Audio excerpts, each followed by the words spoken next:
صحابك بيت شم النسيم، تحب تلون كل واحد فيهم بلون ايه؟ تعالوا نشوف الناس هتلون صحابها بألوان ايه.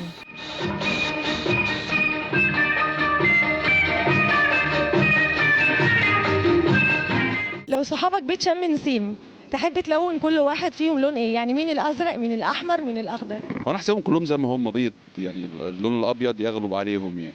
ممكن حازم يبقى الأصفر ليه؟ عشان كده نفسيته. حد بيغير منك هتديله اللون الاصفر؟ اه عشان لونه عشان شكله. الأصفر أسماء صاحبتي عشان صفرة شوية. ممكن انا اكون اصفر. انت غلاوي بقى من جواك.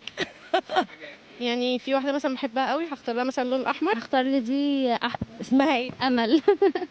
هو الأحمر يعني ليه علاقة بالحب أكتر يعني. ده الاحمر. ليه اخترت له اللون ده؟ ما اعرفش انا هو احمر في نفسه. طيب لو صاحبتك بيضة شم نسيم لونها ابيض، هتلونها ولا هتسيبها بيضة؟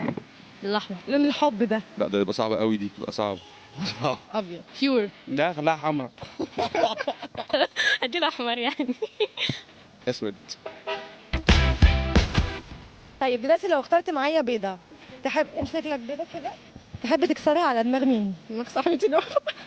بصراحه دماغ اي حد مضايقني اصلا. والله لأي حد معدي.